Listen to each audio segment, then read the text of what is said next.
Shalom, Om Swastiastu, Namo Buddhaya, Salam Sejahtera. Terima kasih atas undangannya di sini ya. Buat tadi Pak Dwi Juli yang mungkin pamit sebentar tadi, dan tentunya buat para Pak Manajer di sini ya, yang sudah mengundang, yang sudah mempercayakan saya untuk sharing di pagi hari ini. Masih semangat semuanya? Alhamdulillah. Ubur-ubur ikannya. Agak pressure ya. Semuanya ke sifat itu. Yang mau tambah makmur, dengerin gue. Oke, jadi di sini saya mau sharing ya suatu topik yang mungkin sudah di-mention beberapa kali tadi mengenai penyakit yang ini tak kenal usia. Yang penting kalau tak kenal usia, paling tidak kenal saya dulu ya, karena saya mau sharing di pagi ini. Ada yang udah pernah kenal saya sebelumnya di sini? Belum. Oke, ya, jadi perkenalkan, nama saya Hans Christian yang bisa di sini mau sharing mengenai kesehatan tentunya, karena kita di sini kan programnya K3 ya, jadi keselamatan kesehatan kerja.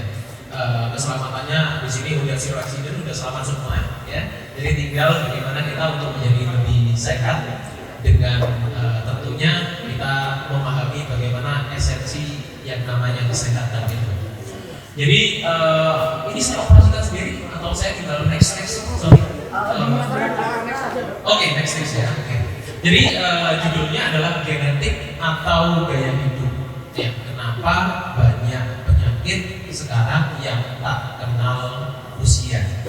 Nah, boleh kita mulai dulu? Ya. Nah, sebelumnya saya mau share dulu ya. Di sini saya mau ada beberapa penyakit yang konon katanya, yang ada yang bilang ini karena gaya hidup, ada yang bilang karena genetik. Jadi saya mau sampaikan di sini ada 5 penyakit yang kita akan mulai dari yang pertama. Next. Ya. Nah, penyakit zaman now ya, saya ambil 5 ya, karena penyakit zaman sekarang banyak sekali, tapi saya hanya mau ambil 5 aja ya, yang top 5 ya, top 5 di sini. Tadi kan ada top 11 ya di sini. Saya mau ambil top 5 aja penyakit. Yang pertama adalah, yuk dikeluarin yuk penyakitnya. Iya, sekarang diabetes ya. Kira-kira kalau menurut kalau saya mau panggil, iya terima kasih, yang mana yang next? This one? Yang ini buat apa itu? Oke, ya. Penyakit diabetes, ya. Karena diabetes ada beberapa tipe. Kita fokus ke yang paling banyak populasinya tipe 2, ya, tipe 2. Yang diabetes tipe 2, kalau next, saya mau tampilkan, ya, next. Iya, sip. Oh. Nah, kira-kira kalau menurut bapak ibu-ibu di sini, karena genetik atau gaya hidup? Ya, genetik katakan. Iya, ada 135.000. Yang karena gaya hidup ada ada 475.000. Oke. Ya. Jawabannya dikit dulu ya. Nanti saya akan jawab setelah pesan-pesan yang berikut ini. Next. Ya, penyakit yang kedua. Kita lihat ya. Penyakit yang kedua. Dikeluarkan terus. Iya, dikeluarkan. Stop. Oke. Ya. Penyakit yang kedua, karena yang ini adalah diabetes sudah, yang kedua adalah kolesterol yang tinggi, hiperkolesterolemia. Karena genetik atau gaya hidup? Genetik angkat-angkat? Karena gaya hidup angkat-angkat? Nah, 99% luar biasa. Ya. Penyakit yang ketiga. Next. Penyakit jangan. Nah, ini ya. Gak usah lihat perutnya dulu. Ya, fokus. Obesitas, genetik atau gaya hidup? Yang genetik saya bawa aja dari dulu gemuk dong, nggak bisa kurus memang dari kecil gemuk. Ada karena genetik ada? Katakan karena genetik ada? Iya, ada 35.000 di sini. Oke, mostly karena gaya hidup ya. Oke. Next, penyakit yang keempat. Penyakit zaman now, penyakit autoimun, genetik atau gaya hidup? Genetik kata tangan? Iya, ini mulai banyak nih. Ya, ada 50%. Gaya hidup kata tangan? Autoimun? Autoimun? Wah, lebih sedikit ya. Lebih sedikit ya. Ya, lebih banyak yang karena genetik ya. Oke, penyakit yang terakhir. Penyakit yang terakhir. Iya, kanker ini top 3-nya pembunuh di seluruh dunia. Genetik katakan genetik cancer apapun, payudara, cancer cervix, cancer lungs, paru-paru, cancer kolorektal, iya. Wah, banyak banget. Karena dari itu katakan cancer, wah, lifting nih. Makin seru. Yang nggak tahu katakan, yang nggak tahu. Paling aman jawabannya. Oke, mari kita mulai ya. Next. Oke. Jadi untuk menjawab apakah itu genetik dan gaya hidup ya. Di sini saya mau tampilkan salah satu yang tadi yang sudah saya sebutkan, namanya adalah type 2 diabetes mellitus ya. Jadi gini, kalau selama ini kita selalu dengar, wah ini genetik gaya hidup. Sebetulnya saya di sini mau tampilkan, ya kalau kita mau bicara mengenai genetik, itu ada sesuatu, ya mungkin saya bawa suatu istilah baru di sini, namanya adalah epigenetik, ya. Jadi epigenetik itu apa? Epigenetik itu adalah kita ngomongnya di atasnya genetik, ya. Epi itu dia di atasnya genetik, makanya posisinya di sini. Ini ya, posisinya di sini, epigenetik, ya. Ini DNA, ya. DNA itu kan yang terkecil kita ya, DNA ya. Nah, itu yang sudah termetilasi atau yang sudah termodifikasi, budaya seperti itu. Boleh di next di sini, ya. Keluarkan poin-poinnya di sini. Iya. Oke, stop. Iya. Nah, karena ini PLN, ya. Saya mau kasih analogi yang paling relate buat bapak ibu-ibu di sini, ya. Adalah soal lampu.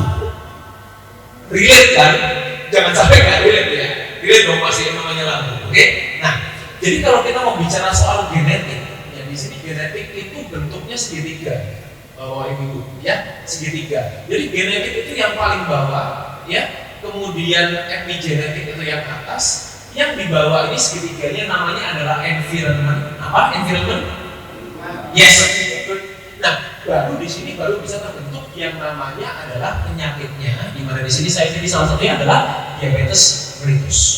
Oke? Sampai sini bisa ditangkap ya. Oke. Nah, jadi kalau namanya kita hanya salah satu atau salah dua, kira-kira bisa terbentuk nggak segitiganya? Nggak bisa. Ya, jadi requirement-nya harus ada namanya segitiga, itu 3 sisi. Ya, oke? Nah, jadi genetik di sini saya ambil analoginya paling relate adalah kalau kita punya lampu ini, ya. Jadi lampu ini kalau dalam arti ada di sini kan tidak selalu nyala ya, tergantung jari kita atau tergantung switch-nya, ya. Jadi kita mau switch it on or switch it off, ya. Nah, environment ini adalah sumber listriknya, PLN-nya, ya, PLN-nya nih sumber listriknya. Artinya apa? Ini yang mengalirkan listrik ke lampunya. Nah, epigenetik ini analoginya adalah filamennya. Tahu dong filamen ya? Chipnya. Kalau sekarang LED chipnya, gitu. Yang dialiri listrik, gitu. Bagian di lampu itu. Nah, sama di dalam tubuh kita juga seperti itu. Jadi kalau kita hanya bilang, oh dok saya genetik dari kecil, ya saya punya genetik seperti ini, diturunkan dari orang tua misalnya, atau ada kelainan genetik, itu tidak cukup untuk membuat suatu penyakit kalau tidak ada environment-nya, kalau tidak ada alirannya, gitu. Jadi kalau selama ini orang selalu bilang, wah ini memang ya namanya penyakit ini genetik, ya udah takdir ya, diterima aja, nasib diterima aja. Sebenarnya tidak sesimpel itu. Karena banyak orang yang over simplifikasi dengan menyalahkan yang namanya genetik. Jadi saya selalu bilang, saya bukan mengatakan bahwa genetik itu tidak ada, pasti akan ada, karena kita kan dilahirkannya bukan dari batu ya.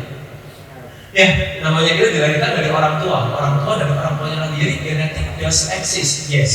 Ya, but genetic only, ya, hanya dengan genetik saja itu belum cukup untuk memunculkan suatu yang namanya penyakit. Nah, jadi disease artinya penyakit itu ibaratnya lampunya mati. Jadi kalau kita punya bohlamnya ini memang kurang baik, ya kan? Otomatis apa? Kecenderungannya dia untuk mati lebih besar, ya kan? Nah, tapi kalau dalam arti ada bohlamnya ini dalam arti memang kurang baik, tapi aliran listriknya stabil, ya, aliran listriknya baik, otomatis filamennya nggak gampang rusak. Tapi kalau aliran listriknya dia nggak stabil, ya, voltasenya tegangannya nggak stabil, karena kerjanya mungkin capek orang-orang di sini. Akhirnya apa? Bohlamnya ini yang kecenderungannya memang gampang rusak, dia makin cepat rusak. Nah, lampunya cepat mati. Nah, ini ketika lampu mati, ya penyakitnya muncul. Gitu. Bisa dipahami ya? Gitu. Jadi kalau kita bicara mengenai penyakit apapun yang tadi saya sebutkan, itu perlu ada yang namanya 3 requirement ini. Ada genetik. Kalau genetiknya bagus loh, bisa nggak kena penyakit? Sangat bisa. Ya, makanya ada orang tua yang orang tuanya sehat, anaknya sakit. Ya kan? Karena apa? Karena environmentnya, sumber listriknya ini yang nggak baik. Itu yang menyebabkan kenapa banyak orang di zaman sekarang itu kita nggak mengenal usia. Ya, usianya berapapun bisa muncul yang namanya penyakit. Ya, karena faktor apa? Ini 3 faktor ini saling mempengaruhi. Nah, yang paling besar yang mana? Kita coba cek dari penyakit berikutnya. Next. Ya, saya ambil penyakit yang tadi ini yang pertama kan, yang saya sebutkan. Next. Penyakit yang, penyakit yang terakhir, yang paling ngeri ya, kalau kita bilang ya, penyakit yang paling ngeri apa? Cancer. Ya, cancer. Kalau katanya rekan-rekan sejawat sekarang di Indonesia, cancer yang paling banyak cancer paru-paru. Ya, cancer paru-paru, cancer payudara itu yang paling banyak. Ya, top 3-nya adalah yang ketiga cancer kolorektal. Ya, usus besar gitu. Nah, cancer sendiri tadi yang saya bilang ya, itu tetap perlu yang namanya 3 requirement. Yang 3 requirement tadi namanya apa? Genetik, epigenetik, dan environment, lingkungan. Jadi kalau suatu penyakit itu kalau hanya satu nggak bisa. Nah, cancer ini based on study. Jadi saya tampilkan study. Ini saya ambil gambar dari study ya. Ini gambar ini saya nggak buat sendiri. Saya ambil dari jurnal. Nah, cancer yang selama ini banyak orang bilang wah ini keturunan dong. Ya, ini genetik. Nah, sebetulnya kalau kita lihat di sini hereditary, ya, yang benar-benar karena kelainan genetik itu 5-10%. Ya. Kemudian yang familial, ya familial itu apa? Familial itu ada riwayat keturunan tapi tidak ada kelainan genetik. Bedanya di situ. Ya kalau yang namanya hereditary itu memang dari lahir ada kelainan di kromosomnya. Itu namanya hereditary. Kalau yang namanya familial itu orang tuanya mengalami masalah tapi anaknya nggak mengalami masalah. Tapi ada riwayat, ya history. Nah itu 10-20%. Sisanya ya 70% ini 70-75% adalah karena faktor lingkungan. Ya, artinya selama ini kalau orang bilang oh cancer itu ya pasti karena keturunan, pasti karena masalah genetik dari kecil. Sebetulnya based on study tidak seperti itu. Justru paling besar faktornya adalah lingkungan. Nah, lingkungan itu ada 2 ya, lingkungan yang luar sama lingkungan yang dalam. Nah, lingkungan dari luar apa? Lingkungan dari luar ya polusi, radiasi, ya paparan bahan kimia dan lain-lain. Tapi kalau lingkungan dari dalam berarti kita bicara soal pola hidup, ya gaya hidup. Next. Ya, nah ini suatu term yang ingin saya benar-benar camkan ya. Ini patoknya, pilarnya.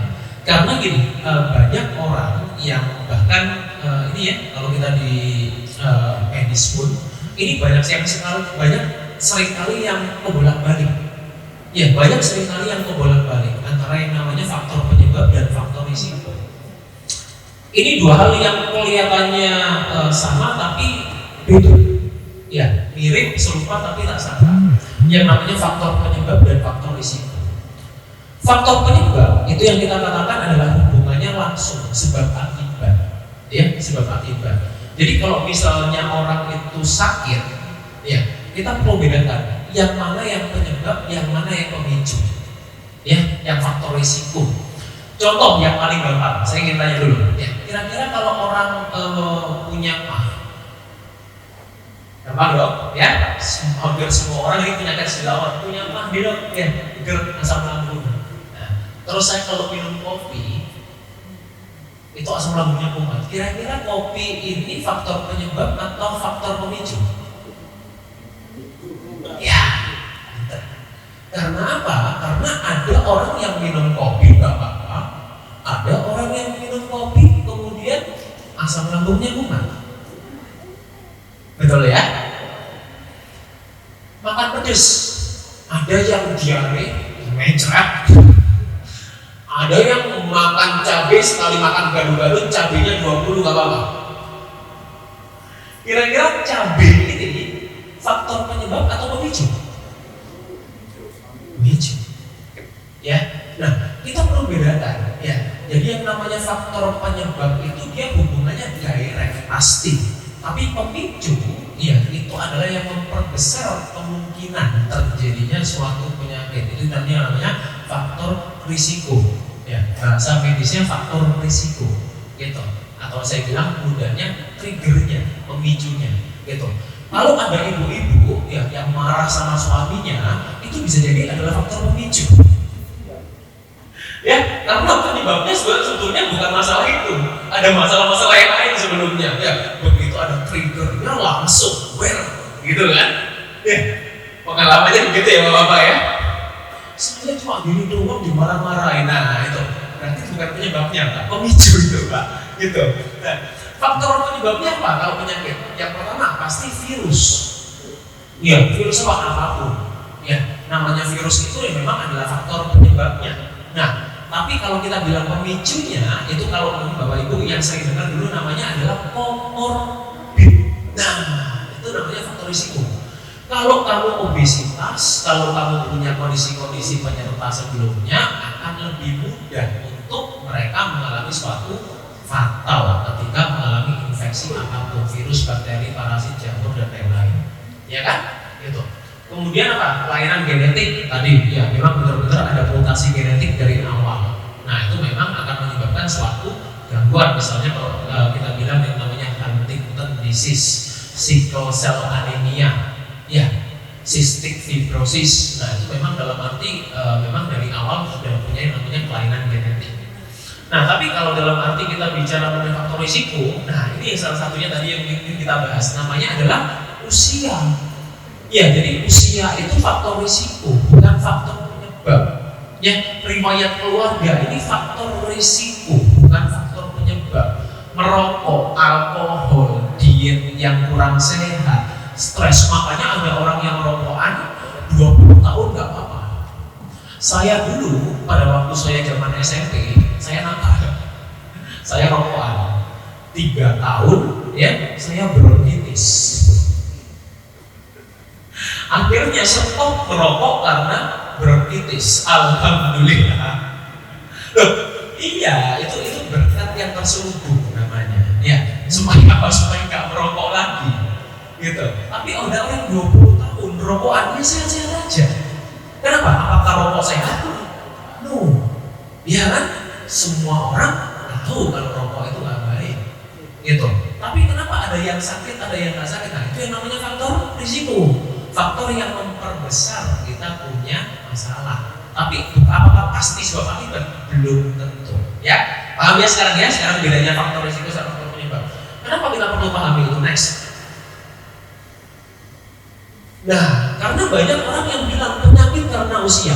Saya sedikit share, ya, saya punya salah satu pasien di Surabaya kena yang namanya Parkinson. Tahu Parkinson? Ya, tahu Parkinson? Ya. Usianya 55. Datang suami istri ke praktek saya. Dok, ya karena beliaunya dengar saya dari podcast, ya, kemudian tahu saya dari beberapa media sosial, datang untuk berkonsultasi, ya. Kemudian bilang, ini saya udah periksa ke dokter spesialis saraf, bilangnya suaminya ini Parkinson karena ya jatahnya udah habis. Jatah apa, Bu? Ya udah usia segini dong. Ya udah usia 55. Jadi kalau udah kena Parkinson wajar. Saya bilang, Bu, saya punya pasien usia 77 tahun masih sehat, Bu. Ya, berarti kalau kita bicara mengenai usia, harusnya orang-orang yang usianya yang usianya di sini 55 ke atas, Parkinson semua dong. Make sense ya? Make sense ya? Saya kira tidak perlu dokter untuk menjawab itu, betul kan? Ya, just use our common sense. Ya, kita punya common sense aja. Kita tahu bahwa yang namanya penyakit itu bukan karena usia. Karena apa? Usia itu. Jadi again ya, saya jangan pulang dari sini kita bilang wah kalau udah usia segini wajar lah. Ya, udah usia 40 tahun kolesterol tinggi biasalah. Gitu. No, jangan dinormalisasi. Ya, jangan dinormalisasi. Karena yang namanya usia itu faktor risiko, bukan faktor penyebab. Jadi kalau kita bilang faktor risiko, orang yang usianya lanjut belum tentu mereka harus sakit. Ya, jadi penyakit-penyakit yang karena usia itu seringkali dikatakan penyakit degeneratif. Pernah dengar? Ya, penyakit degeneratif itu dikatakan karena usia, seringkali seperti itu. Contohnya adalah penyakit osteoartritis, pengapuran. Itu ya, derajatnya akan macam-macam tuh, grade 1, grade 2, grade 3. Kemudian Alzheimer, Parkinson yang tadi saya sebutkan, osteoporosis, hipertensi. Ini yang paling sering dikatakan karena apa? Karena usia. Wajar gitu. Nah, kalau kita menormalisasi seperti ini, akhirnya apa? Turns out-nya tidak akan ada usaha untuk memperbaiki gitu. Just ya let it be gitu. Biarin aja, namanya orang udah usia kok. Ya, next. Ya, nah ini faktor-faktor risiko ya yang terjadi di usia muda yang memperbesar terjadinya kemungkinan. Munculkan aja semuanya, nggak apa-apa. Ya, oke, stop. Ya, nah ini adalah faktor ketawa ya. Kira-kira banyak yang tersinggung kayaknya di sini ya. Ya, ini namanya faktor risiko, Pak. Ya, ini namanya faktor risiko. Faktor-faktor yang memperbesar terjadinya kemungkinan. Saya itu paling mudah berikan gambaran seperti ini ya. Mobil, ya saya nggak mau menyamakan manusia sama mobil ya, tapi ini analoginya. Mobil, ya itu kalau mobil tua, kalau dirawat, ya itu bisa jauh lebih sehat daripada mobil yang masih baru yang dibuat ugal-ugalan, Pak. Ya, bisa diterima ya. Karena apa? Karena mobil tua, ya itu usia. Ugal-ugalan itu attitude. Ya, attitude-nya itu. Ya, kalau kita bawa mobil yang gitu ya, RPM-nya nggak dijaga, nah itu bisa lebih cepat bobrok daripada mobil tua yang dirawat. Gitu. Nah, ini kalau kita di usia muda, ya mobilnya masih baru, tapi merokok pertama, ya saya selalu bilang ya, orang yang merokok apakah pasti sakit? Dok, belum tentu, tapi kamu punya faktor risiko yang lebih besar, pasti. Ya. Yang kedua, makan minuman kemasan. Ya, ini not only about sugar ya, karena orang seringkali yang diangkat itu apa? Gula. Yes, gula itu salah satu masalah terbesar.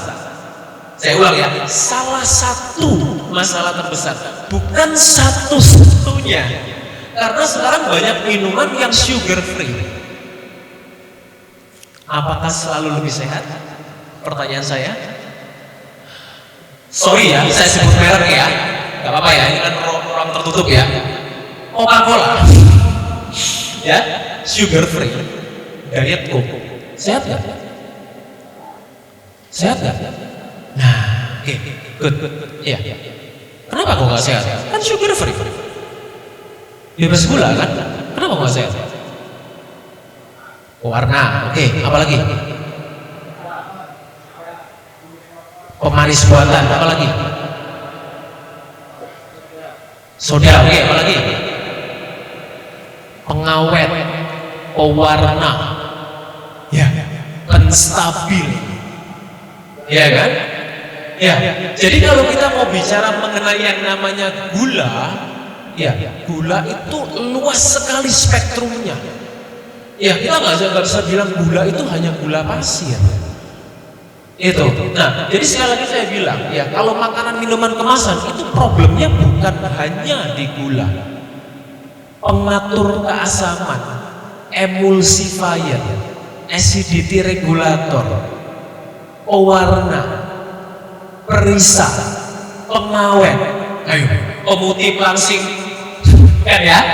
Bukan ya, bukan itu. Nah, itu yang namanya kita bilang makanan minuman kemasan, yang kita bilang namanya ultra processed food. Ya, daging olahan ini jangan pikir hanya yang sosis, nugget. Saya punya pasien vegetarian juga tidak lebih sehat daripada yang non vegetarian. Seriously. Ya, karena apa? Karena banyak orang yang melakukan vegetarian untuk religius, spiritual, which is mereka sebetulnya nggak siap untuk menjadi vegetarian. Makanya carinya daging-daging yang olahan. Ya, jamur rasa daging, sate dari jamur yang rasanya kayak daging. Ya, dulu di luar, ya pada waktu saya studi itu lagi populer yang namanya adalah Impossible Burger. Ya, itu Impossible Burger. Jadi dia itu dagingnya dari daging-daging nabati, gitu. Tapi taste-nya sangat mirip dengan yang daging-daging hewani. Ya, artinya apa? Kalau sekarang tempe, ya, atau kedelai, ya, atau jamur, rasanya bisa kayak daging. Bayangin seberapa banyak chemical yang dimasukin di dalamnya. Coba dipikir aja deh. Ya, wah ini luar biasa nih, jamur tapi rasanya kayak daging. Coba dipikir deh. Ya, berarti seberapa banyak tuh chemical yang dimasukin di dalamnya sampai bisa rasanya seperti itu. Ya kan? Nah, dan chemical itu akan bebannya pertama kali ke kita punya liver. Ya, baru kemudian ke ginjal kita. Ya, apalagi karbohidrat tinggi. Wah, saya kira makan nasi sama mie sama perkedel. Wah,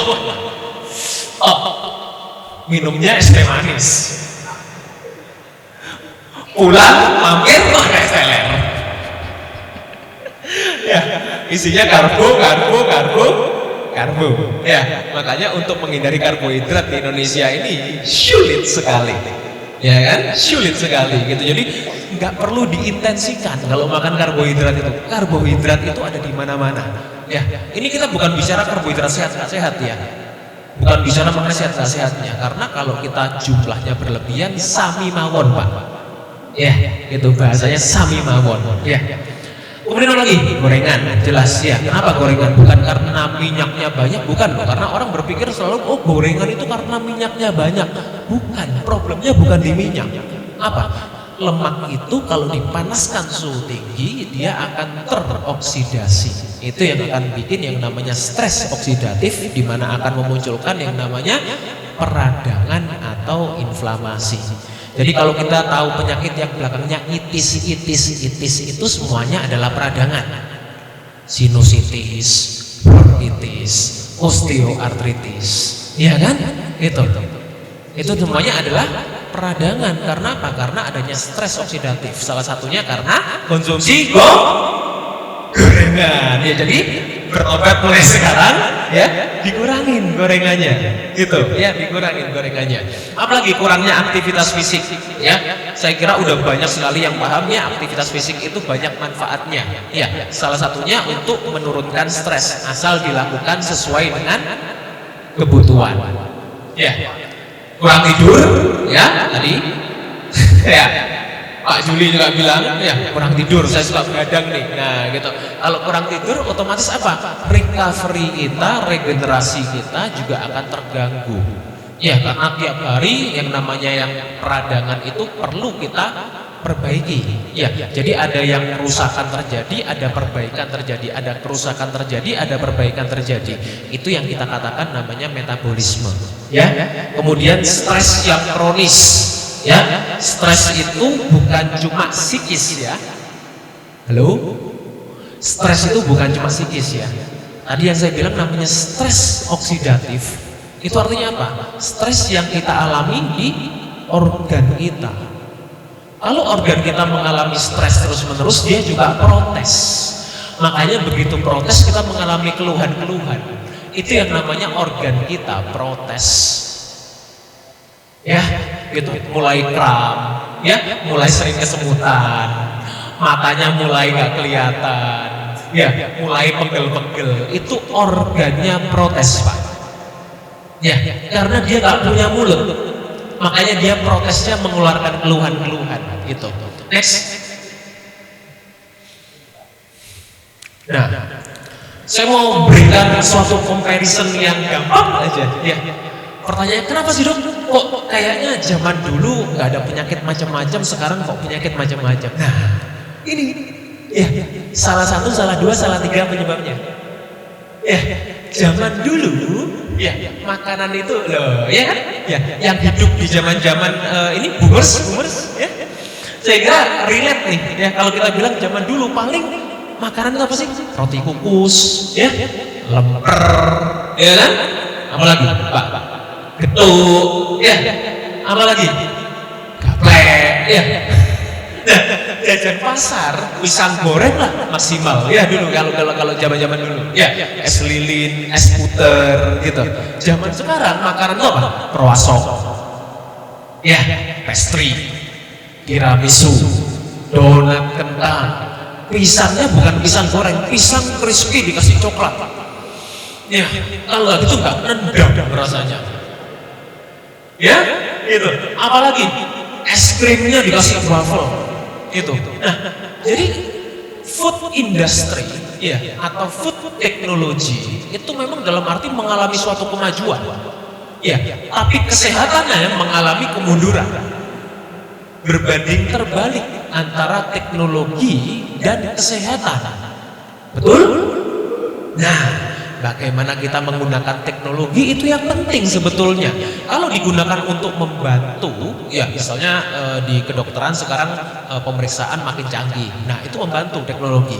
Tapi kalau food industry yang makin kesini makin kesono, ya, akhirnya menyebabkan kesehatannya malah mundur. Dulu buah itu musiman. Sekarang kalau kita bilang di minimarket kesayangan Anda, buah semuanya tersedia. Karena apa? Salah satunya adalah GMO, Genetically Modified Organism. Dulu semangka ada bijinya, sekarang tidak ada bijinya. Dulu jeruk rasanya asam, sekarang jeruk rasanya manis. Ya, karena apa? GMO. Nah, GMO itu, ya, memang sekarang masih menjadi perdebatan. Ya, memang buktinya belum ada. Saya bukan bilang tidak ada, ya, belum ada. Ya, masih butuh penelitian lebih lanjut. Tapi kalau dari saya lebih baik kita hindari, karena yang namanya sintetis itu efeknya jangka panjang akan ada. Ya, meskipun sekarang stadinya masih ongoing. Itu.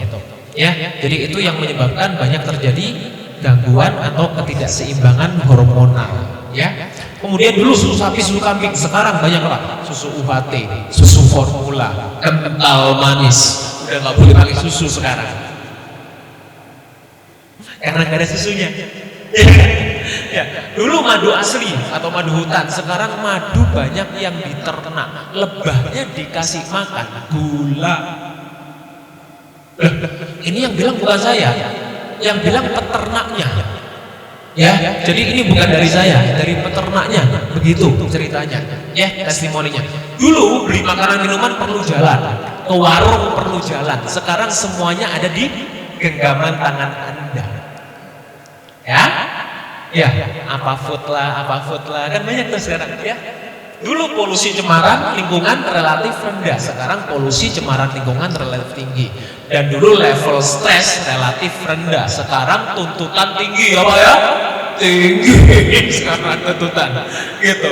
Yang nuntut biasanya pasangannya, gitu. Ya, nah sekarang tuntutan kerja, stres kerja dan lain-lain relatif lebih tinggi. Nah, ini yang menyebabkan kenapa ini yang namanya adalah faktor-faktor risiko yang menyebabkan kenapa zaman sekarang lebih banyak terjadi masalah-masalah kesehatan. Ya, next. Nah, saya selalu bilang kesehatan itu adalah spektrum, bukan hukum. Kenapa saya bilang seperti itu? karena banyak pasien yang bawa hasil lab, ya, misalnya gula darah puasa maksimal 100, mereka nilainya 99, mereka bilang sama saya, aman dok, ya, aman dok, karena nilainya 99 belum 100, gitu. Nah itu namanya kita memperlakukan kesehatan seperti hukum. Jadi kalau belum dapat benar-benar poinnya masuk, nggak dapat pelanggaran, gitu. Nah, sedangkan yang namanya kesehatan itu adalah spektrum. Makanya ketika kita belum kelihatan sakit, bukan berarti kita sehat.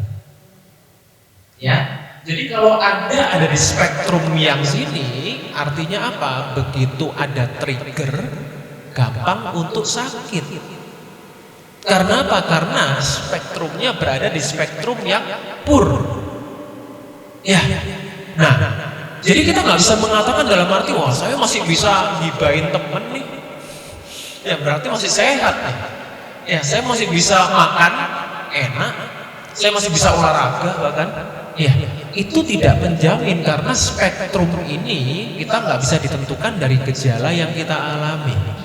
Ya, spektrum itu makin ke kanan ya makin baik, gitu. Nah, next. Oke. Nah, oke. Sekali lagi. Ya, stop. Nah, makanya saya selalu bilang, ya, sehat itu bukan tidak sakit. Ya, saya ulang sekali lagi. Sehat itu bukan nggak sakit. Karena apa? Pertama, hasil cek lab pun yang namanya tadi bilang kolesterol, gula darah, asam urat normal, mepet banget tapi. Ya, itu artinya apa? Kita juga belum tentu sehat. Yang pertama, ya. Yang kedua, tidak merasakan gejala apa, ya. Jadi kalau pasien datang, keluhannya apa? Ya, sering gitu kan? Ya, kata dokter, keluhannya apa? Enggak ada keluhan, gitu. Nah, yang biasanya ngomong istrinya. Ya, gitu. Kalau bapak nyantai aja, ya, woles aja. Ya, keluarnya pak, enggak ada sehat saya. Loh, itu pengalaman saya gitu pak, biasanya pak. Ya, kalau di praktek biasanya yang komplain ibu-ibunya. Kalau bapak-bapaknya mah woles aja, gitu. Gak ada gejala kok saya, gitu. Nah, tidak merasakan gejala apa-apa, belum tentu sehat. Ya, yang ketiga apa? Bisa olahraga rutin. Saya punya banyak pasien yang atlet maraton, diabetes. Itu bagaimana ceritanya? Gimana ceritanya kira-kira? Oh, genetik. Si paling genetik nih jawabannya ya. Si paling genetik. Ya. Tadi masih ingat ketiganya? Iya, ya. Nggak bisa kita mengatakan hanya genetik kemudian kita muncul yang namanya penyakit, nggak bisa. Selalu yang namanya segitiga itu ada faktor environment. Ya, apalagi kalau diabetesnya tipe 2. Nah, orang yang olahraga, saya kasih tahu ya, orang yang olahraga itu tendensinya itu merasa sehat. Saya ulang ya, orang yang rutin olahraga tendensinya mereka merasa sehat. Karena apa? Saya sudah olahraga, jadi saya boleh makan apa aja. Betul? Nah, itu. Saya selalu bilang bahwa olahraga itu tidak bisa mengkompensasi pola makan kita. Percayalah, ini bukan soal kalori masuk, kalori keluar. Trust me. Ya, karena kalori itu hanya satuan energi, tidak menentukan bagaimana tubuh kita merespon terhadap apa yang kita makan. Masih ingat yang bebas gula tadi? Ya, gitu. Bebas gula itu tidak ada kalorinya, Pak. Ya, apalagi yang namanya soda-soda seperti itu nggak ada proteinnya, nggak ada lemaknya. Apa kalorinya? Nothing. Zero kalori. Ya. But what does it do to your health? Huh? What does it do? Many. Ya, makanya saya selalu bilang, kita nggak bisa mengatakan, oh kalau udah olahraga pasti sehat. Belum tentu.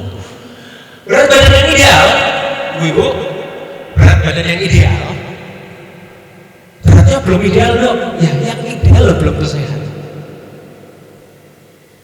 Ya kan? Berat badan ideal itu kan skalanya apa? Parameternya apa? BMI, Body Mass Index. Ya, perbandingan berat badan dan tinggi badan. Itu sudah out to date. Udah ketinggalan.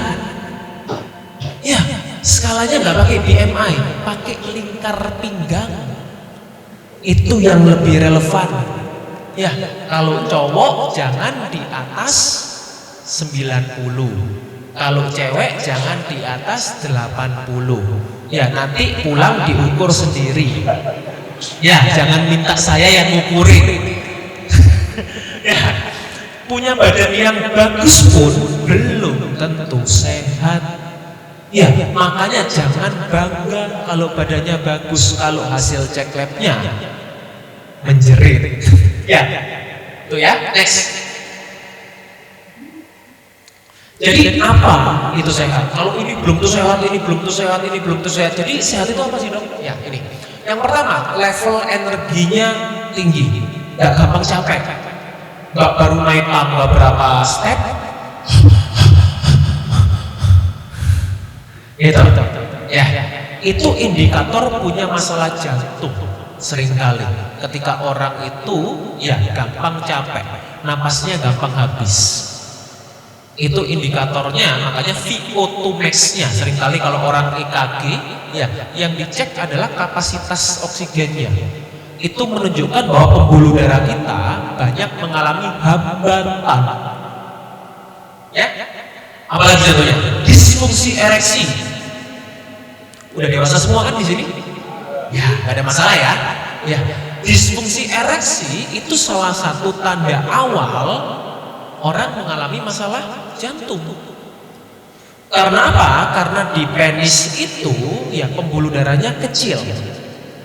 Ya, pembuluh darahnya kecil. Jadi ketika yang awal tersumbat pasti yang kecil-kecil dulu. Ya, jadi kalau mengalami disfungsi ereksi kita minum obat kuat, ya itu hanya akan mengatasi sementara, tidak menyelesaikan masalah. Oke? Komposisi tubuh yang seimbang, ya ini bukan berat badan, Bu. Ya, bukan berat badan. Karena berat badan itu kalau mau motong gampang diamputasi, saya bilang turun beratnya. Saya tuh jokesnya gitu kalau sama pasien. Wah, saya beratnya pengen turun 5 kilo dalam 3 hari, Dok. Gampang, Bu. Saya dalam 5 menit bisa amputasi. Turun beratnya. Betul nggak? Ya, karena yang namanya berat badan itu dia terdiri dari beberapa yang namanya komposisi. Massa organ kita, berat tulang, massa lemak, massa air, massa otot. Iya kan? Nah, berarti yang perlu diperhatikan adalah perbandingan massa otot dan massa lemaknya. Jangan sampai lebih besar massa lemaknya. Karena lemak itu sifatnya peradang. Ya, kenapa? Makanya orang yang obes ya itu setiap hari mengalami peradangan kronis karena lemak itu menghasilkan yang namanya adalah adipokines. Itu adalah zat radang. Tiap hari kita mengalami peradangan kalau kita bawa lemak tiap hari. Ya, yang ketiga apa? Level emosional yang baik, tidak senggol bacok. Kalau orang itu gampang marah, ya itu menandakan juga benar ini benar. Ya, ini studinya benar. Jadi ada yang namanya kita bilang brain and gut axis. Orang yang gampang emosi itu karena pencernaannya nggak baik, terutama livernya. Makanya orang yang sering temperamen itu ketika dicek livernya pasti nggak sehat. Ya, jadi tubuh kita itu suatu kesatuan. Itu yang saya pelajari di naturopati. Ya, jadi ini kita namakan kesehatan yang holistik. Holistik itu apa? Body, mind, and spirit. Ya, itu saling berhubungan. Namanya manusia itu kita nggak bisa memisahkan antara dalam arti yang namanya body, mind, and spirit itu. Ya, hasil yang optimal. Ya, tentunya dengan parameter yang tepat. Ya, kalau kolesterol total itu parameternya sangat tidak relevan. Gula darah belum tentu relevan. Ya, banyak sekali parameter yang dipakai yang di sini itu masih out to date. Kalau mau cek kolesterol yang relevan apa? Cek ApoB minimal. Ya, yang lain apa dok? Bisa dicek yang namanya LPA, lipoprotein A, homocysteine, CRP, banyak sekali. Ya, cuma nggak dikenal karena apa? Karena memang edukasinya kurang di sini. Ya, kemudian tidak minum obat jangka panjang. Ya, kalau minum obat pun ya sementara. Ya, hanya untuk transisi. Tapi kalau jangka panjang itu bukan berarti sehat. Karena apa? Karena banyak orang ya kolesterolnya normal, triglyceridnya normal. Ya, begitu saya tanya, Bu, minum obat? Pak, minum obat? Iya dong. Tensinya normal, minum obat? Artinya tidak normal. Betul nggak sih? Nah, itu kan sama kita dengan memanipulasi diri sendiri kan? Supaya kita feel good, minum obat, kemudian kita merasa bahwa normal kok hasilnya. Ya, pertanyaan saya, kalau normalnya karena obat berarti sebetulnya nggak normal. Iya kan? Berarti kan kita menggantungkan kesehatan kita terhadap suatu substance. Ya, meskipun itu legal. Ya, itu. Next. Ya, saya bahkan beberapa studi aja cepat ya di sini ya. Ini studi mengenai statin. Ya, obat penurun kolesterol itu dikatakan ya selama ini wah ini aman dan lain-lain ya, bisa dikonsumsi seterusnya. The BMJ, British Medical Journal tahun 2023, ini bukan tahun 30 tahun yang lalu, bukan ya, 2023, ini menyatakan bahwa beberapa obat conclusionnya di sini. Saya berikan konklusinya. Next, bisa ditampilkan? Ya, oke. Nah, ini ya, baca ya. Rosuvastatin salah satunya. Ini was associated with lower LDL cholesterol levels, but a higher risk of new onset diabetes mellitus and katarak. Ya, jadi obat statin, ya, itu bisa memunculkan penyakit diabetes mellitus. Kalau kita konsumsi jangka panjang, ya, gitu. Meskipun jenis statin kan macam-macam, ada yang lebih besar, ada yang lebih kecil, tapi still, ya, ada efek sampingnya, bisa menimbulkan suatu masalah metabolik, diabetes mellitus dan katarak. Next, ya, next, oke. Nah, ini ya, jadi benefitnya statin ya bisa menurunkan lemak, ya, bisa menstabilkan plak, bisa mencegah kita mencegah sumbatan yang baru. Ya, tapi resikonya juga ini. Ya, katarak tadi. Ya, kemudian ada hemorrhagic stroke karena pecah pembuluh darahnya. Ya, kemudian penyakit ginjal, penyakit liver, diabetes mellitus, miopati, tendonitis. Ya, jadi itu efek sampingnya jangan dikesampingkan, meskipun selama ini jarang disampaikan. Next, ya. Kortikosteroid, kalau gatel-gatel, ya, kalau punya masalah autoimun, seringkali, nah ini obat-obat yang diresepkan, kortikosteroid. Ya, next, ya, next. Nah, keluarkan semua. Nah, ini, dari based on study ini, efek jangka panjangnya apa? Peningkatan berat badan, diabetes, kelemahan otot, osteoporosis, hipertensi, katarak, glukoma, tukak lambung, penipisan kulit. Ini efek-efek konsumsi steroid jangka panjang. Next, satu lagi obatnya di sini adalah beta blocker atau obat anti hipertensi. Di studi BMJ tahun 2023, the researchers found no difference in this risk between patients taking beta blockers more than a year after their heart attack and those who weren't on these drugs. Artinya apa? Pasien yang sudah punya masalah jantung, mereka minum penurun tensi dengan tidak minum, efek risikonya sama. Ya, jadi dalam arti tidak menurunkan risiko penyakit kardiovaskuler. Next, ya, nih efeknya apa aja? Efek jangka panjangnya, keluarin semua. Ya, untuk obat intervensi, obat anti hipertensi, pusing, ya, mudah pusing, mudah lelah, tekanan darahnya rendah, peningkatan berat badan, depresi, susah tidur atau insomnia, disfungsi seksual, gangguan pencernaan, rambut rontok, dan lain-lain. Ini efek obat hipertensi jangka panjang. Ya, next. Ya. Nah, pertanyaannya mungkinkah dok? Ya, sehat tanpa obat. Mungkin nggak? Ya, saya tuh punya hashtag ya di sosial media saya. Hashtagnya adalah sehat tanpa obat. Ya. Nah, saya mau disclaimer dulu. Ya, bukan karena saya sekarang sudah ambil naturopati saya jadi anti obat, bukan. Ya, tadi saya ngobrol-ngobrol di belakang, ya. Saya bilang bahwa gini, saya itu membuat hashtag sehat tanpa obat bukan karena saya anti obat. Tapi saya selalu mengatakan obat itu tidak menyelesaikan masalah.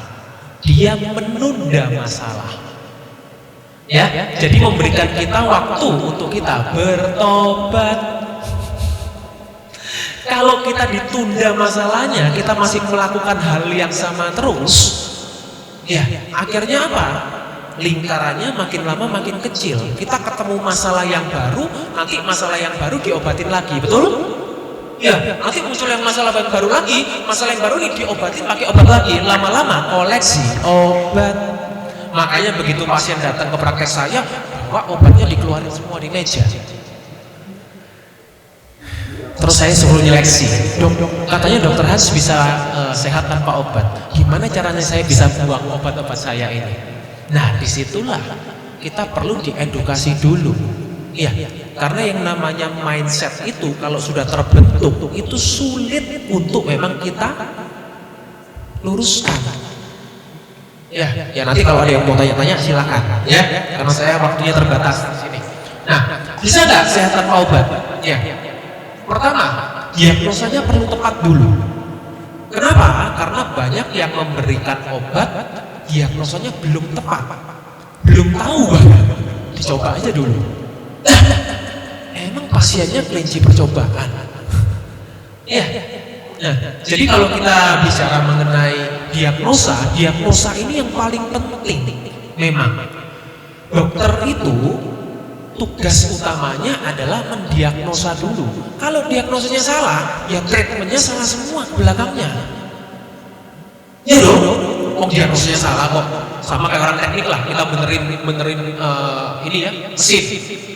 Diagnosanya salah, udah diotak-atik, ya sekian lama dibeliin spare part ini, dibeliin ini, ya nggak bener-bener. Karena apa? Diagnosanya salah. Ya, yang kedua, selesaikan akar masalahnya. Tadi yang saya katakan, kalau kita demam, kita pusing, kita gatel, itu gejala, bukan masalah. Ya, itu gejala namanya, bukan masalah. Masalahnya apa? Macam-macam. Autoimun bisa, karena ada peradangan bisa, ya kan? Gitu, karena ada alergi bisa, kan gitu. Ya, manifestasinya apa? Macam-macam. Nah, jadi apa? Cari solusi jangka panjang. Kalau memang ada ketidaknyamanan, kita minum obat hanya untuk meredakan aja nggak apa-apa. Tapi tetap cari solusi jangka panjangnya, jangan dibiarin terus. Ya. Nah, kemudian apa? Meminimalkan paparan toksik. Ya, paparan toksik ini bisa dari manapun, dari luar bisa, dari dalam bisa. Kalau kita minum obat, tapi racunnya juga dimasukin terus, balapan lama-lama antara obatnya sama racunnya. Ya. Kemudian yang terakhir adalah menciptakan lingkungan yang sehat. Ya, jadi lingkungannya kita ciptakan apa? Dengan apa? Dengan kita mengatur apa yang kita konsumsi, mengatur apa yang kita pakai dan lain-lain. Ciptakan lingkungan yang sehat, termasuk lingkungan kerja juga. Gitu. Ya, penting juga. Next. Nah, di sini ya, saya masuk di akhir slide ya. Jadi gimana dong tipsnya sehat di segala usia? Ya, saya mau berikan 7 tips ya. Tips sehat di segala usia. Jangan bilang usianya udah lanjut kemudian kita ya udah wajar dok sakit gitu. Yang pertama, hindari makanan minuman yang diolah berlebihan. Ya, jadi bukan cuma diolah tapi diolah berlebihan, ultra processed food. Contohnya apa? Susu UHT. Tahu UHT apa singkatannya? Ultra high temperature. Ya, artinya apa? Dipanaskannya bukan dengan suhu tinggi, suhu yang sangat tinggi. Itu memunculkan yang namanya AGEs. Apa AGEs? Advanced Glycation and Products. itu yang menimbulkan yang namanya peradangan. Ya, ini bilang UHT-nya aja, belum bilang gulanya dan lain-lain loh ya. Ini baru prosesnya aja. Croissant, ya, es krim, saus teriyaki, saus barbecue dan lain-lain. Ya, minuman saset 3 in 1. Saya minum kopi dok, tapi kopinya saset 3 in 1. Pakai creamer nabati. Wah, top. Ya. Yang kedua, penuhi asupan nutrisi. Ya, jadi ketika kita sudah menghindari, yang kedua apa? Penuhi asupan nutrisi. Nutrisi itu bukan kalori. Ya, saya selalu menyampaikan berkali-kali yang namanya nutrisi itu bukan kalori. Karena apa? Kalori itu hanya salah satu dari nutrisi. Yang namanya adalah makro. Mikro tidak ada kalorinya, fito tidak ada kalorinya. Ya, jadi kalau kita bilang yang namanya nutrisi itu apa aja yang penting? Vitamin D, magnesium, zinc, serat, vitamin B12, omega 3 dan lain-lain. Ya, itu yang perlu kita penuhi. Olahraga sesuai kemampuan.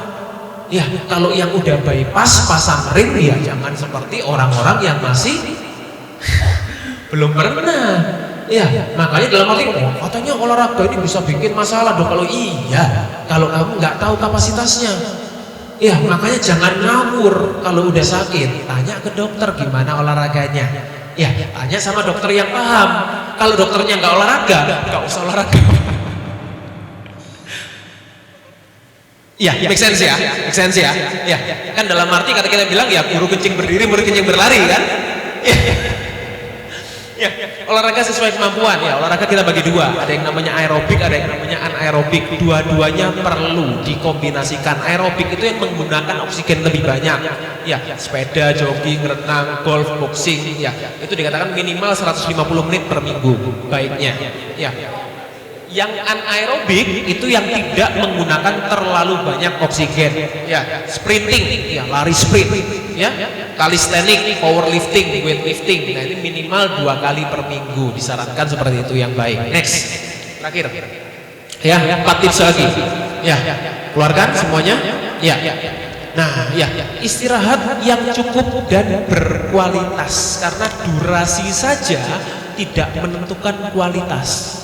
Ya, next keluarkan poinnya. Ya. Jadi yang namanya berkualitas itu deep sleep. Ya, itu 1 sampai 2 jam minimal. REM sleep ya itu 1,5 sampai 2 jam. Ini namanya fase tidur. Ya, next time kalau ada waktu saya jelaskan fase-fasenya apa aja. Ya, kemudian apalagi punya hobi yang mendukung. Hobinya makan. Ya, gimana ceritanya? Mau gitu. Saya punya penyakit diabetes tapi hobi saya makan. Ya mungkin perlu dicari hobi lain, Bu. Ketawa. Ya. Nah, jadi namanya hobi itu kita cari hobi apa yang mendukung olahraga kayak ya hobinya ya berkebun ya kan kita tanam tanaman yang organik sendiri gitu kan bisa ya kan tanam jahe sendiri kan bisa ya memancing main musik otomotif nggak ada masalah ya yang penting ada duitnya ya kan ya, kalau hobi nggak ada duitnya kan susah gitu. Nah makanya perlu berimbang gitu ya cari komunitas yang suportif ya. Yang gimana yang suportif? Pertama punya tujuan yang sama. Yang kedua nggak menghakimi. Wah sok sehat kamu makan gini. Nah biasanya gitu itu masalahnya. Betul nggak? Iya kan? Jadi kalau kita punya komunitas yang seperti itu sulit memang. Nah makanya kita cari komunitas lingkungan yang sehat ya. Dan yang terakhir cek kesehatan berkala dan konsultasi ke dokter ya. Jadi bagaimanapun jangan merasa sehat. Saya sendiri pribadi cek kesehatan minimal 2 kali ya awal tahun dan pertengahan tahun ya meskipun tidak ada gejala jangan merasa sehat ya karena percayalah ya kita hidup ini di lingkungan yang toksik loh betul bukan cuma hubungan yang toksik percaya saya ya lingkungan kita itu toksik jangan merasa sehat meskipun kita sudah melakukan yang terbaik tetap cek jangan terlalu pede Ya, gitu. Jadi sebaiknya cek kesehatan ya dicek, tanyakan ke dokter yang paham ya. Ini yang saya sarankan ya, cek ApoB, cek insulin puasa, cek sistatin C, cek vitamin D, cek USG liver. Saya di sini nggak ada cek kolesterol, cek gula darah, nggak ada kan? Ya, karena apa? Parameternya tidak independen. Ini yang parameter yang independen. Iya, ini yang lebih baik dicek. Itu yang saya biasanya akan sarankan pasien-pasien saya untuk cek. Itu akan jauh lebih baik, jauh lebih bisa melihat gambaran kesehatan kita. Iya, karena kalau kita cek-cek yang tidak relevan, percuma. Iya, nggak mendapatkan informasi yang jelas akhirnya. Ya, oke. Saya kira next sudah selesai harusnya. Ini next. Ya, oke. Thank you.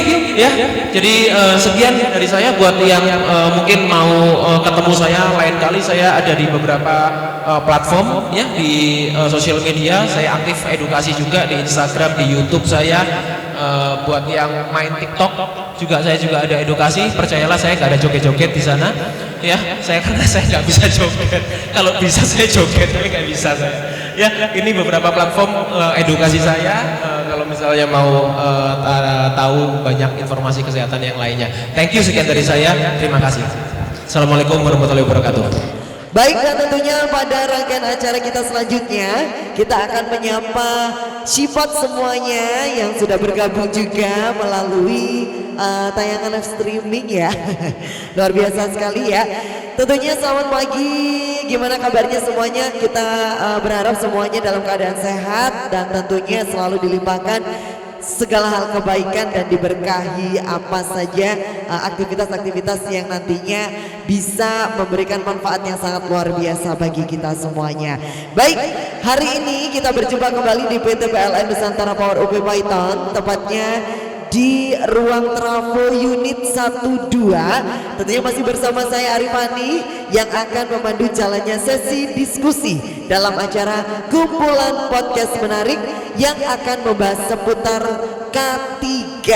Nah, bicara mengenai K3 yang mana sudah kita ketahui bersama bahwasanya K3 ini sudah kita peringati 1 bulan penuh dari tanggal 12 Januari sampai di tanggal 12 Februari di setiap tahunnya. Yang mana momen ini menjadikan pengingat bagi kita semua akan pentingnya peran budaya K3 di berbagai sektor kehidupan, khususnya pada lingkungan kerja. Oleh karena itu, pada kesempatan yang berbahagia ini kita akan belajar bagaimana dan juga belajar bersama narasumber kita pentingnya kesehatan khususnya di lingkungan kerja untuk meningkatkan produktivitas dengan topik yang sudah kita ketahui bersama yang akan kita bahas kali ini, mengapa mohon maaf, genetik atau gaya hidup, mengapa sebagian banyak penyakit tak mengenal usia.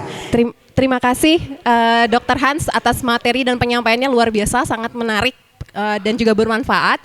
Kedengeran kan Bapak Ibu ya? Kedengeran ya. Iya. Jadi pertanyaan saya adalah tadi terkait dengan penyakit yang ini adalah autoimun yang saya ingin tanyakan, Dok. Jadi ada kerabat saya yang usianya sekitar 8 tahun meninggal dunia akibat penyakit autoimun. Yang ingin saya tanyakan, bagaimana caranya autoimun itu dapat salah mengenali jaringan dalam tubuh itu sebagai ancaman di tubuhnya sendiri, dan apakah memang pemicunya tadi terkait dengan faktor genetik, terus pola hidup, dan juga mungkin faktor kecemasan, paparan zat kimia itu memang berpengaruh. Soalnya korbannya kebetulan masih kecil dan tentunya pemicu-pemicu tadi mungkin belum terlalu banyak mengena kepada almarhumah. Bagaimana itu dan preventifnya seperti apa, pencegahannya, dan bagaimana cara kita sebagai, mungkin untuk saya sendiri mengenali kalau saya ada indikasi untuk autoimun dan lain sebagainya. Mungkin itu, Dokter. Terima kasih banyak perhatian. Oke, luar biasa sekali pertanyaan yang sangat menarik ini mengenai autoimun ya Dr. Hans, yang mana tadi sudah disampaikan dalam pemaparan materi, sudah lengkap sekali Dr. Hans menyampaikan, tapi mungkin dalam satu kehidupan itu akan ada banyak sekali problem yang ditemukan nih dokter. Salah satunya yang sudah disampaikan oleh audiens kita yang sudah bertanya bahwasanya apa sih dokter pemicu untuk autoimun yang sudah menjaring gitu ya di tubuh kita. Apalagi tadi anak usia berapa kalau boleh tahu Mbak? 8 tahun ya, 8 tahun.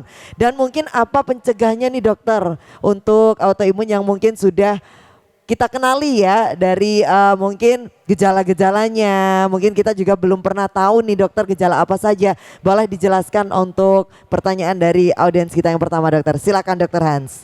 Saya jawab langsung ya. Oke. Kak siapa namanya? Kak Dona. Oke. Thank you Kak Dona. Gini, autoimun pertama kali yang saya selalu sampaikan, autoimun itu jenisnya banyak sekali. Ya, bahkan kalau kita cek yang namanya ANA profile itu hanya mencakup sebagian saja dari autoimun. Ya, autoimun ada yang seropositif, ada yang seronegatif, ya, ada yang juvenile, ya macam-macam gitu. Jadi kalau yang namanya kita bilang autoimun sendiri jenisnya ratusan. Ya, makanya kita perlu tahu mendiagnosa dulu ini autoimunnya arahnya kemana gitu. Nah, autoimun sendiri karena jenisnya banyak, satu macam aja yang paling terkenal namanya kan RA, ya rheumatoid arthritis. Orang dulu bilangnya rematik. Ya, itu adalah autoimun. Nah, rematik sendiri jenisnya juga banyak. Gitu. Nah, makanya gini, kalau kita bicara mengenai autoimun, pertama gini, pencegahan atau ketika kita screening lebih awal, itu tentu akan menentukan prognosanya. Prognosa itu, bentar, saya cari bahasa yang lebih gampang. Prognosa itu kemungkinan untuk sembuh.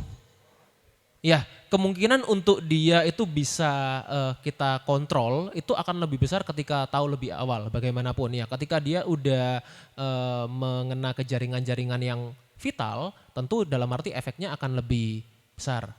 Ya, prognosanya kemungkinan untuk dia lebih sembuh akan lebih kecil. Nah, gini, tentu tadi kan saya katakan genetik itu apakah berpengaruh dok? Pasti. Iya kan, makanya tadi saya bilang ya genetik itu saya ibaratkan seperti bohlam, lampu.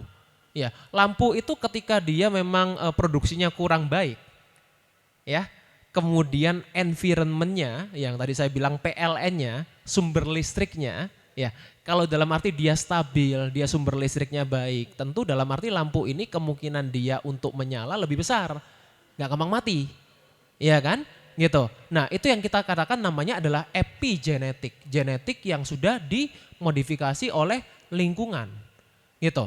Nah sekarang meskipun anak ini usianya masih 8 tahun, saya hanya berikan salah satu contohnya ya. Ini contoh yang paling sering saya jumpai adalah mengenai yang namanya susu formula. Ya, ketika ini diberikan sama anak mulai dari kecil, ya, dan seringkali orang tua, sorry to say ya, kan tidak semuanya teredukasi dengan baik. Ya, saya bilang tidak semuanya ya, jangan tersinggung ya, jangan tersinggung ya. Tidak semua teredukasi dengan baik. Ini tidak mengenai status ekonomi ya. Dalam arti orang yang status ekonominya tinggi pun juga belum tentu teredukasi dengan baik.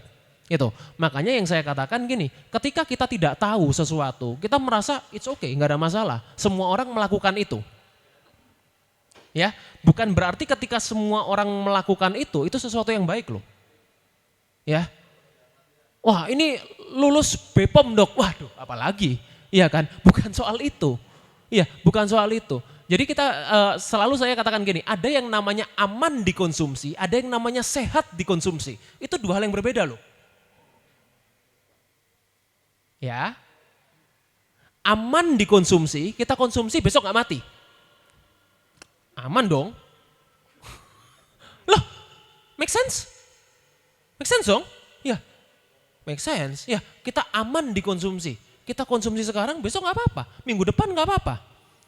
Tapi kalau itu akumulatif dan awalnya bohlamnya ini sudah mengalami suatu problem, kecenderungannya dia lebih gampang untuk mati.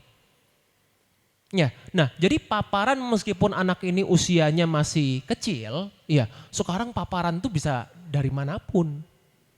Ya, tadi saya bilang baru dari satu tuh, dari susu formula, dari makanan-makanan yang dimakan lainnya. Ya kan? Gitu. Nah, ketika tendensinya dia punya genetik yang sudah kurang baik, kemudian diaktifasi sama yang namanya tadi lingkungan, ya epigenetiknya akan menyebabkan dia penyakit itu gampang untuk muncul. Nah, ketika diketahuinya juga terlambat, penanganannya kurang tepat, ya bisa seperti itu. Dan tentunya untuk selanjutnya masih ada 2 kesempatan lagi. Oke baik, silakan untuk Bapak di belakang dari ini. Boleh ke tengah sedikit Bapak biar terlihat ya. Oke. Bapak ya? Apa kakak?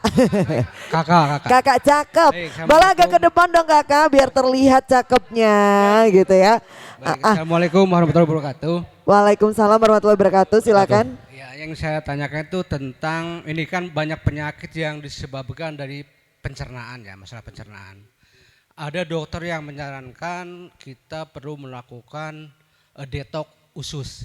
Nah, bagaimana pendapat dokter tentang saran ini detox usus tersebut?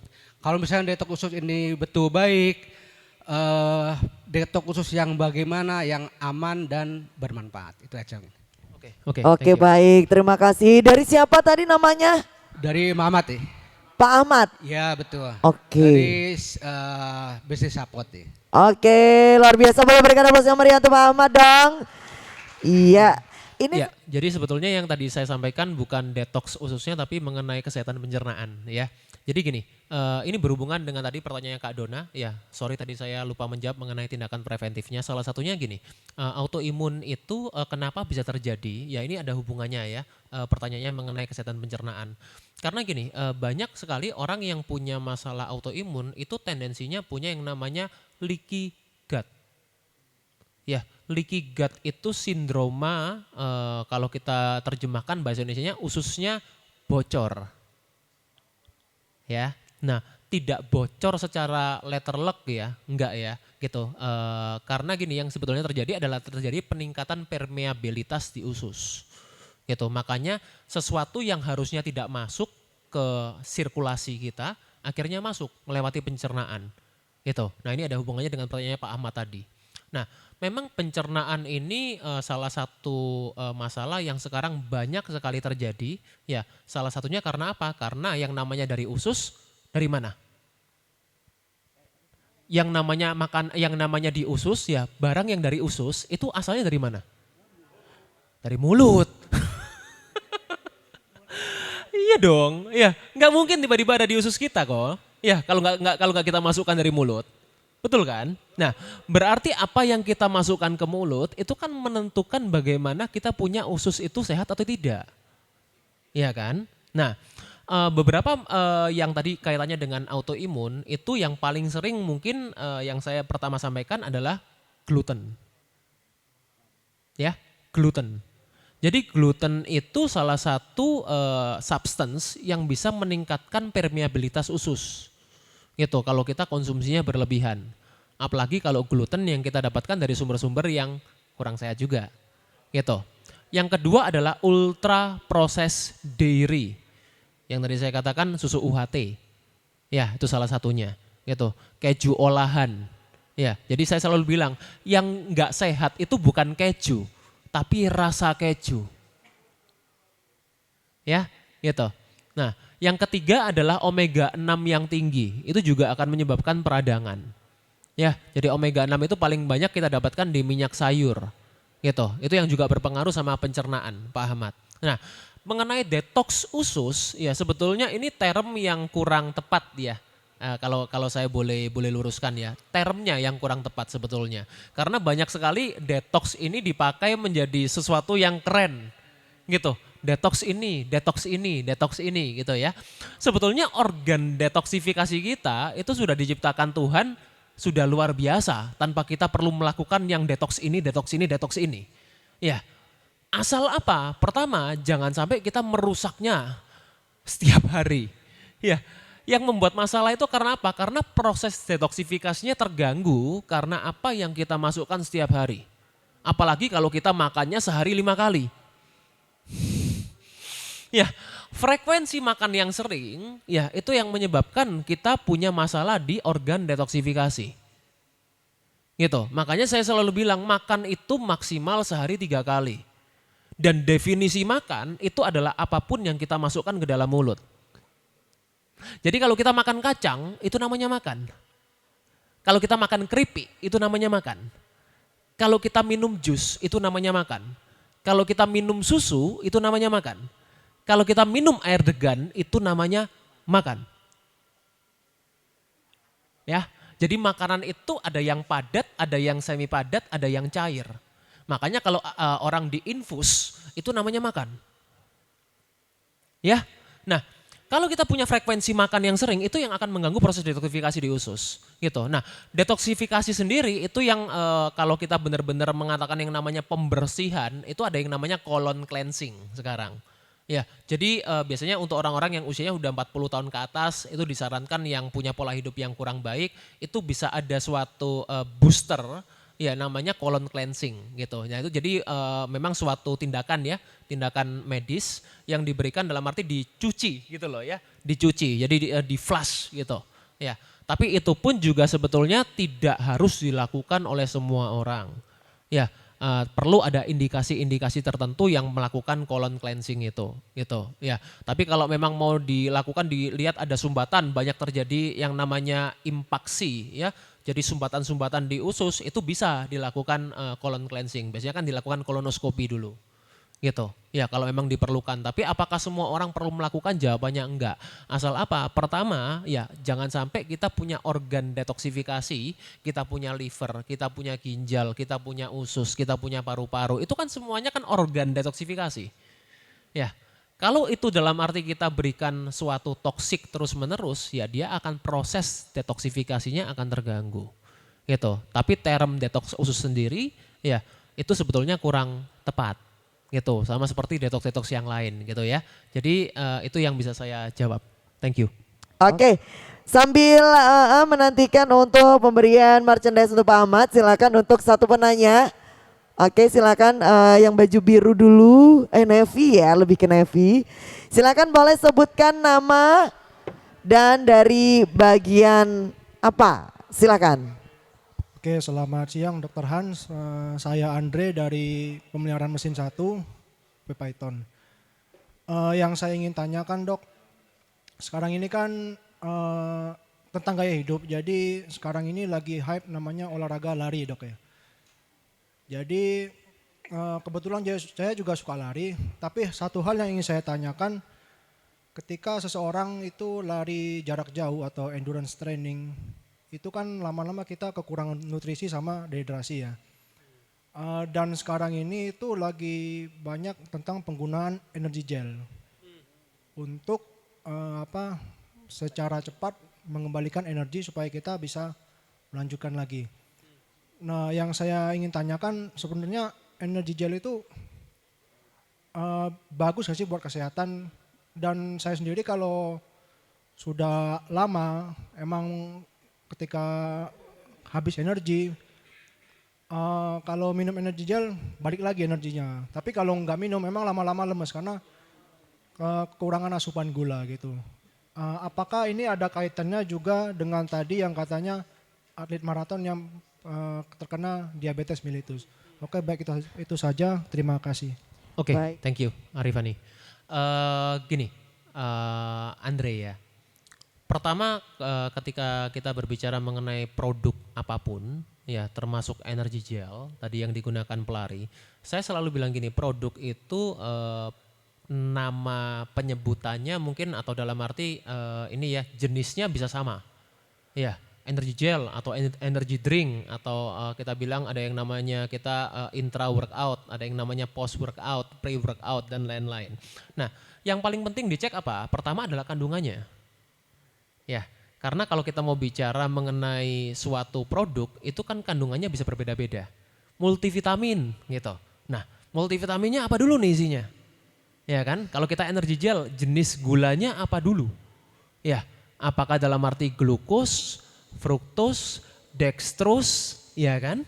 Gitu. Nah, jadi yang namanya jenis gula tadi yang saya bilang, gula itu banyak sekali jenisnya. Gitu, bukan cuma satu jenis. Gitu. Nah, ketika lari memang energi yang paling pertama kali dipakai itu adalah glukosa. Ya kan di dalam tubuh kita. Makanya ketika orang itu belum terbiasa menggunakan bahan bakar yang lain, mereka akan mengalami yang namanya glucose dependent atau ketergantungan dengan gula. Nah, padahal sebetulnya tubuh kita itu bisa menggunakan bahan bakar yang lain. Tapi memang jarang untuk dioptimalkan gitu. Makanya kebanyakan pelari yang digunakan bahan bakarnya apa aja? Ya cuma gula. Kalau nggak ada gula dia lemes gitu. Nah, jadi sebetulnya kalau mau pakai energy gel boleh nggak? Ya boleh, tapi pertama yang perlu dicek dulu kandungan gulanya. Ya, jadi gulanya jenisnya apa, gitu. Nah, but anyway, ya kalau kita mendapatkan dari gula-gula yang glukos gitu ya, sebetulnya nggak ada masalah, gitu. Sukros pun sebetulnya masih oke. Ya, yang jadi problem itu kalau fruktos. Ya, jadi fruktos itu jenis gula yang hanya bisa dimetabolisme di kita punya liver.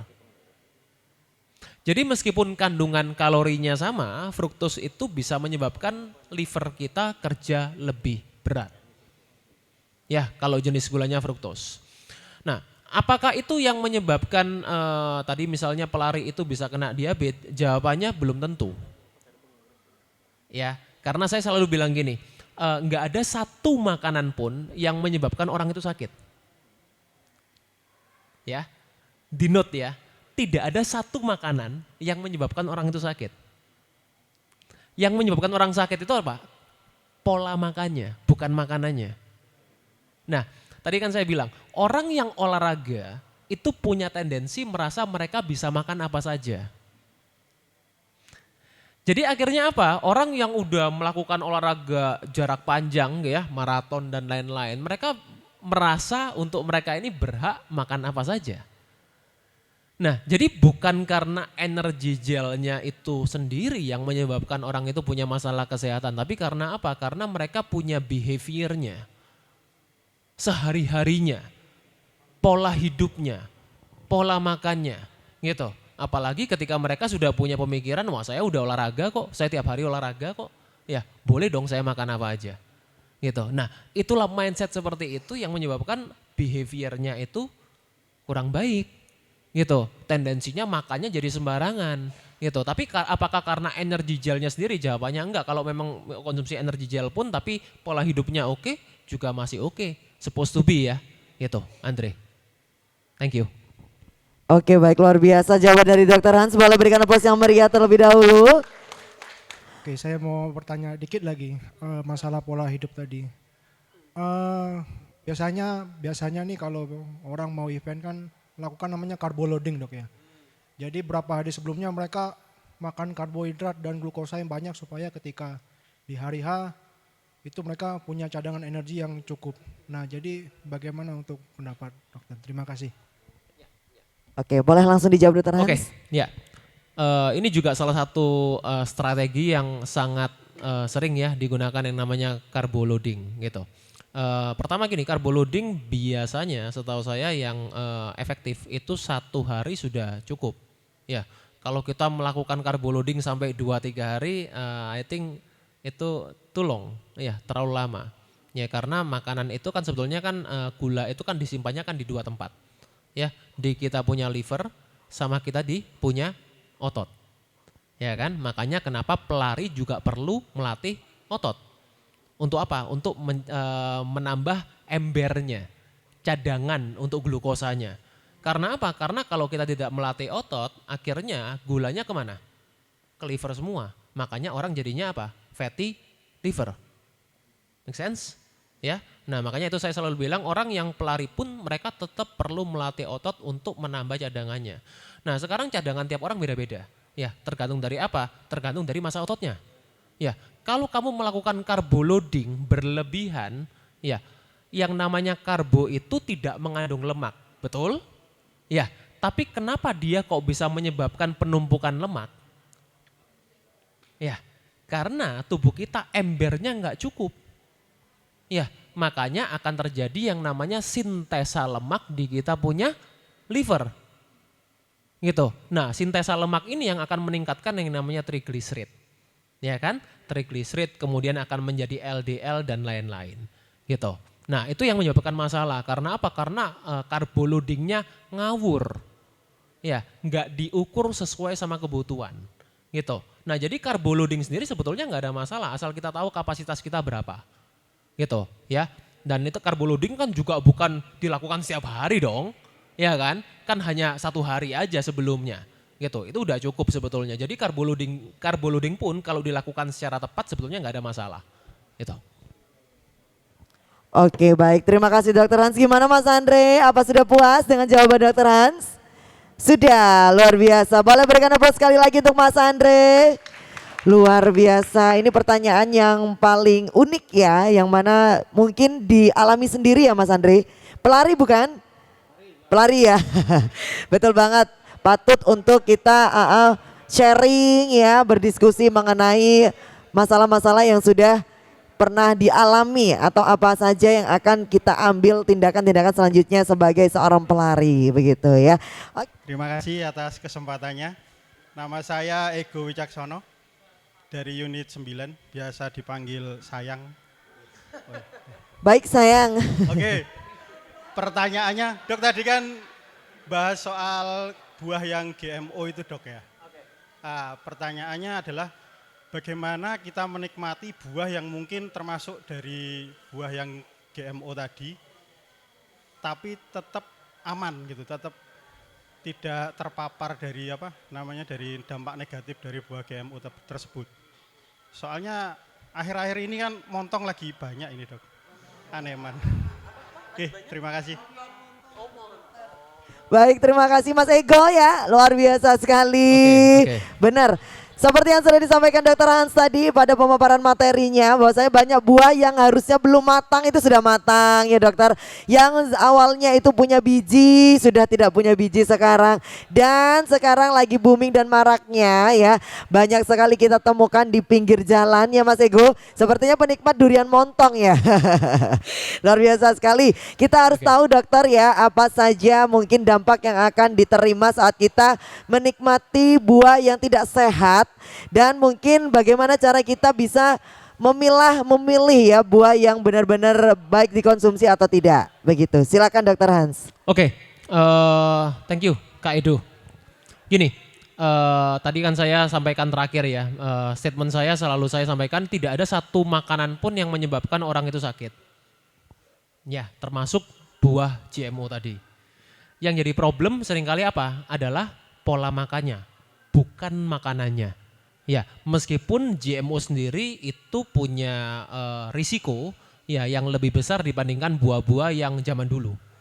Ya, buah-buah yang tidak direkayasa genetik. Pisang itu dulu ada bijinya.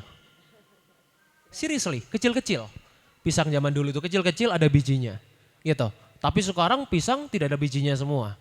Ya kan? Gitu. Yang saya nggak perlu sebut merek ya, udah tahu semua kayaknya. Ya. Dan begitu juga dengan apel, jeruk, pir, anggur, durian, dan lain-lain gitu.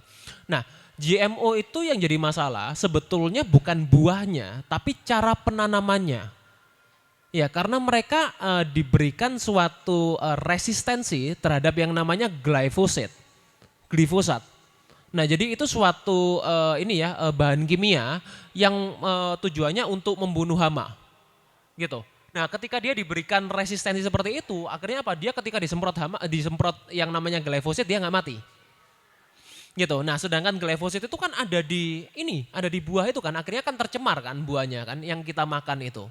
Nah, artinya apa? Sebetulnya yang perlu diperhatikan pertama, kalau memang terpaksa mau konsumsi buah-buah seperti itu, ya, yang bisa dilakukan apa? Pertama gini, dicuci kulitnya. Ya, dicuci kulitnya ya, atau kulitnya mungkin kalau durian kan nggak mungkin dimakan kulitnya dong. Ini kan kita bicara buah lain ya. Ya, not only durian ya. Kalau durian nggak mungkin dimakan durinya, saya tahu. Ya. Saya tahu meskipun saya nggak suka durian. Gini. Jadi kalau kita makan buah-buah yang lain secara umum, pertama kulitnya ya kita bersihkan, dicuci dulu, ya dicuci dengan teknik pencucian yang benar. Nah, kalau buah yang tidak dimakan kulitnya seperti durian ya dan buah-buah yang lain, gini, yang bisa dilakukan apa? Yang bisa dilakukan adalah bagaimana kita melakukan saya mau pakai bahasa detox tapi sebetulnya kurang tepat. Ya, tapi kan yang dikenal sekarang detox ya. Jadi saya pakai istilah detox saja ya, meskipun ini kurang tepat. Kita memaksimalkan yang namanya detox di kita punya organ. Terutama kita punya liver. Ya, karena liver ini kan organ detoksifikasi yang terbesar. Nah, paparan bahan kimia itu paling besar pertama kali akan diterima sama kita punya liver. Nah, artinya apa? Kalau kita konsumsi makanan-makanan yang seperti itu berarti kita perlu meningkatkan kesehatan liver kita. Ya, Salah satunya dengan yang namanya paling gampang dengan sayuran golongan cruciferous. Ya, jadi kita tingkatkan konsumsi sayuran-sayuran golongan cruciferous itu. Brokoli, ya, kembang kol, kemudian lobak, ya, pokcoy, itu sayuran-sayuran golongan cruciferous. Itu bisa meningkatkan kita punya liver supaya dia bisa detoksnya lebih baik. Kalau kita memang terpaksa konsumsi makanan-makanan atau buah-buah yang GMO tadi. Oke, Mas Eko gimana tadi penjelasan dari Dokter Hans? Apa sudah jelas? Sudah jelas dok? Sudah jelas? Oke, ada yang mau ditanyakan lagi? Cukup. Cukup, oke baik terima kasih. Nanti untuk tiap-tiap audiens yang sudah bertanya ya, silakan untuk menghubungi panitia yang belum mendapatkan merchandise-nya coklat ya. Karena tadi sesuai dengan janji kita bahwasanya yang beraktif bertanya akan mendapatkan merchandise berupa coklat Chunky Bar ya, yang akan diberikan oleh panitia kepada audiens yang aktif bertanya. Baik, untuk sesi tanya jawab durasinya sudah kita cukupkan. Sudah selesai? Panitia? Sudah ya? Tadi satu penanya saja ya untuk tambahannya ya. Baik. Oke Sipot, tentunya sesi diskusi pada rangkaian acara kali ini seminar kesehatan tentang genetik atau gaya hidup. Mengapa sekarang banyak penyakit tak mengenal usia. Sudah selesai kita laksanakan bersama-sama. Tentunya apa yang telah disampaikan oleh Dr. Hans dari paparan materi dan juga penjelasan tentang bagaimana menjawab pertanyaan-pertanyaan yang sudah diberikan oleh para audiens ya.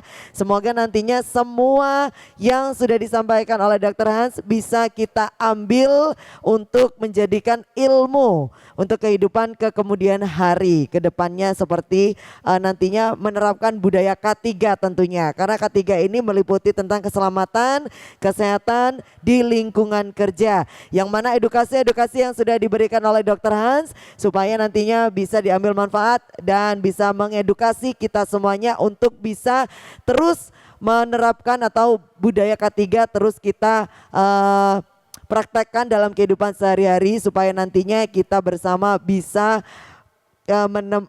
menciptakan ya budaya K3 yang sangat luar biasa. Baik, tentunya untuk pola hidup sehat ya, jangan lupa untuk yang sudah disampaikan oleh Dr. Hans ya, kita bersama-sama juga harus menerapkan pola hidup sehat dan benar-benar memilih ya apa tadi tips-tips yang sudah diberikan oleh Dr. Hans supaya bisa untuk diterapkan dalam kehidupan sehari-hari.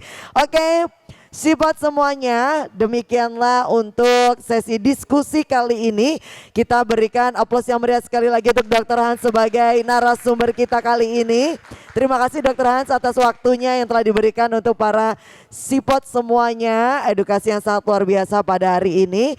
Tentunya harapan kita tetap sama, semuanya diberikan kesehatan, keselamatan ya, dan juga budaya K3 terus kita praktekkan dan terus kita laksanakan di kehidupan kita nantinya, di kehidupan sehari-hari kita ya. Baik, dan tentunya kami ucapkan terima kasih sekali lagi untuk para audiens, untuk para semuanya peserta pada hari ini, Sipot semuanya yang sudah menyimak secara seksama untuk pemaparan materi dan juga ikut serta dan berpartisipasi aktif bertanya dalam sesi diskusi ini. Terima kasih banyak dan kami ucapkan terima kasih sekali lagi untuk Dr. Hans. Boleh untuk nantinya bisa meninggalkan tempat untuk beristirahat karena sudah menemani kita bersama di sini dalam sesi seminar atau diskusi hari ini. Terima kasih Dr. Hans.